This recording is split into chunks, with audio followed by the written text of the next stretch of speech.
So today, you guys, we're about to do a spoiler video for Evil Dead Rise. Hope you guys like cheese.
What's up, you guys? I hope you all have an amazing day. I'm having an amazing day. It feels great to be a horror fan.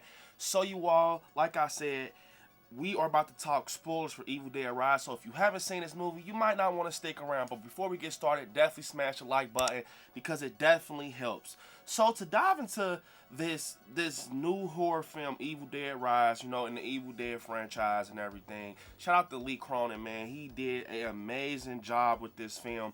Now, actually, once again, if you saw my spoiler-free video, you guys kind of already know that I got invited, you know, basically into Evil Dead Rise early screening and premiere. Got lucky to get the chance to see this a month early. It's been taking so much out of me just not to talk about it because it's so great of a movie. And yeah, man, I got to do that. And Bruce Campbell was there once again. It was just an amazing experience. Bruce Campbell, David Howard Thornton, and it was just crazy, man. So you know, as we dive into this, this is going to be crazy. So buckle up, you guys. So basically, with Evil Dead Rise, man, it kicks off. This film kicks off with someone getting, you know, scalped. Getting scalped. Yes, the scene where, you know, it's kicking up in the, you know, they go out to the dock in the lake and you see the scalp drop. She gets scalped, you guys. She gets scalped. And it's crazy. And when you really just sit here and think about it, you know how much strength you have to scalp someone? These deadites are on different time in this Evil Dead, man. Let alone, you know, this film just not having Bruce Campbell in it unless you listen, you know. And shout out to Bruce Campbell for actually telling us that in the screening, he was actually the voice on the record, you know, stating and stuff about the Necronomicon, which was very cool how they incorporated them. You definitely felt, you know, Bruce's presence in this film, you know, especially with the character Beth, in my opinion. It was something that, especially towards the final act. But, you know, this film is surrounded around Ellie and Beth. They're sisters. Ellie it seems like she's a tattoo artist. She's definitely a tattoo artist, and she has 2 kids. She has 3 kids. Ellie has 3 kids. She has Cassie, Danny, and Bridget. And you gotta love Cassie, man. She's like that little sister that, you know, you always want to protect. She's super cool. Then she has this freaking customized staff that she calls Stephanie, which was so cool of a joke throughout this film. You know, it was a lot of humor behind that joke, Stephanie. But, you know, Beth comes, you know, and talks to her sister Ellie. And one thing, you know, it's focused on stuff that's like real life. You know, they're all judging each other back and forth, not knowing that one sister is going through something with the other. And then we find out that Beth, after everything, she's pregnant. That was a crazy reveal to me, man. But, you know, Ellie, they're having a tough time. They're living in this claustrophobic apartment building with this creepy, like, it felt like a Batman movie. You know, that building, it felt like it's supposed to have been in, like, the Batman. That is me, though. But it was just raining hard. It was a perfect night. And, you know, they go out, the kids, to kind of give you a roundabout with this story. They go out to get pizza and everything, and like somewhat of a fucking earthquake happens. You know, an earthquake happens, which we kind of knew was following that. And it was like a vault under this apartment building. And of course, one of the kids had to be, you know, dipping and stuff. And they find the Necronomicon, specifically talking about Danny. He finds the Necronomicon, and he's looking at it and he sees these records with like, he's obviously like a DJ, and we find out he's like a DJ, and he's looking at these records. He's very curious to see. He plays the Necronomicon like to recite it on this record player, and it's coming out the freaking speakers in this room like stating it and chanting it, which like I said is Bruce Campbell that's actually stating that. So he's technically in Evil Dead Rise, but we kind of push forward everything, and then we get this Necronomicon that actually has teeth. So that is very crazy. It has like these teeth on the side, and it opens up, the blood gets transferred through Danny, and the stuff just kicks up, and the shit just gets inside of Alyssa Sutherland, and bro, she is by far like my favorite character in this movie. I know, she's the villain, but it's like crazy what she's done, in this freaking story of Evil Dead Rise. It's so bloody. This is probably like the bloodiest horror movie I've seen this year in 2023 for sure. Matter of fact, I'm saying that it is. And we get this scene with the elevator. She's trapped in the elevator. She's getting like pulled up, and everything is going inside of her and stuff. And we kind of go back, and she's in an apartment building. She's acting weird. And make a long story short, the shit kicks up. And it's so many unsettling scenes in this. Being that scene with the the cheese grater, knowing that Bridget actually got converted to being a deadite, the daughter, and her scene was crazy. How she's like sitting on the counter and she's like eating glass, and you can see like the glass poking through her neck, and it's like, oh my god! In the theaters, my theater they were just tripping out because it was so crazy of a scene. And then like I said, the cheese grater scene, I thought they were going to kind of like fade it out when she whacks her. When she hits Beth on the leg with the cheese grater, you actually see it. It's like, oh my god, Lee Cronin killed this. But like I said, this movie definitely challenges previous Evil Dead films. And then you kind of push forward, and you love Cassie. It's almost like Cassie's like the star of the film along with Beth. But I love the scene where she's in the tub and she's like, mommy, she's with the maggots now. And she gets up and she's crawling her. Alyssa Sutherland is great in this. I love Alyssa Sutherland, but like even the scene with the tattoo gun to the needle to the eye, and Beth and Danny, they're like the older siblings. They're going back and forth like, why would you do that? You didn't listen. It was you. I told you not to get it.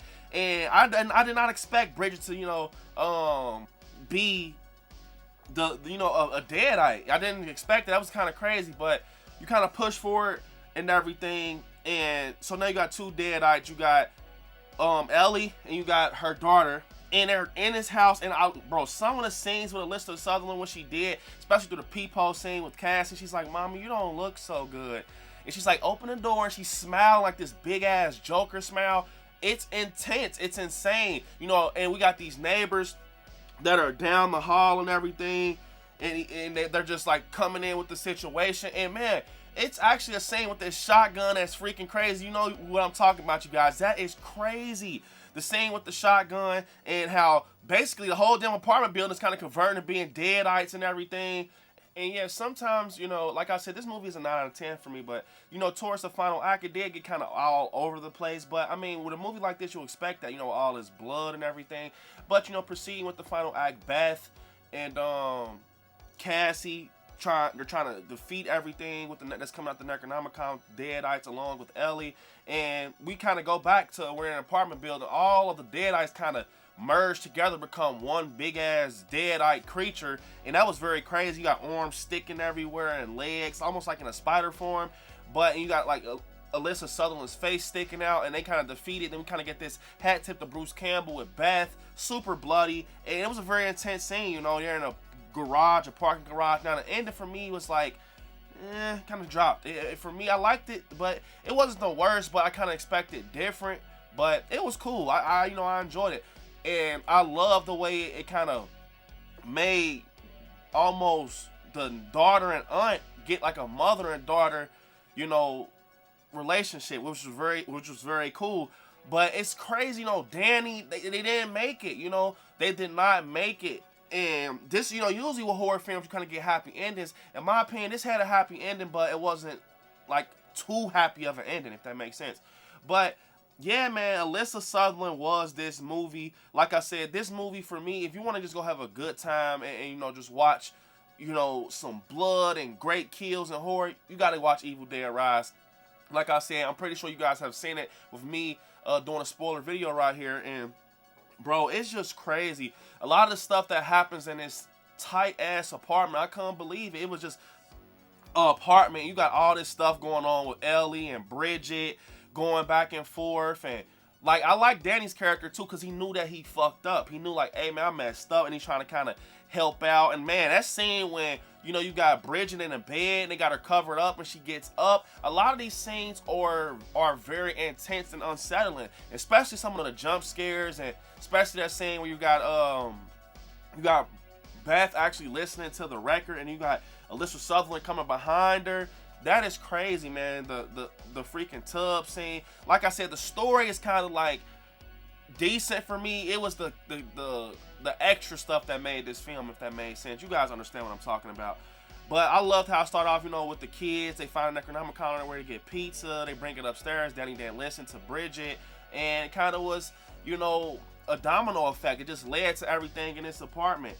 And I liked how the neighbors kind of got involved. The older guy was he was like having that shit, but I just enjoyed it. Evil Dead Rise was just great. This is one of those films like, okay, when I first seen a trailer, it was the trailer that brought me in, you know, if that makes sense. It was the trailer that brought me in. But for this not to have Bruce Campbell present in it, like physically, this turned out great. This is a standalone Evil Dead movie, in my opinion. It's his own thing. Lee Cronin know what he was doing when he did this. I can't wait to see him do something else, possibly connected to this. But yeah, you all, for me, this is a 9 out of 10, and I really did enjoy this. I will definitely go see it again. But like I said, it was nothing better than experiencing this early in that screening premiere. And like I said, you guys, comment down below what you think about Evil Dead Rise, with all the kills and just everything going on with it, man. Like, oh my god, that cheese grater scene was so crazy in the theaters. Like, man, Bridget is fucked for that. She's fucked for that. And yeah, guys, but unfortunately, this is the end of the video. Don't forget to hit me on my social medias at ILIKESCARY on Instagram, ILIKESCARY_ on TikTok, right on Facebook, ILIKESCARY on Twitter, and right there where it says subscribe next to it, click join and become a member of the channel. And yeah, you all, I want you all to watch some horror movies. Stay scary out there. I love you all.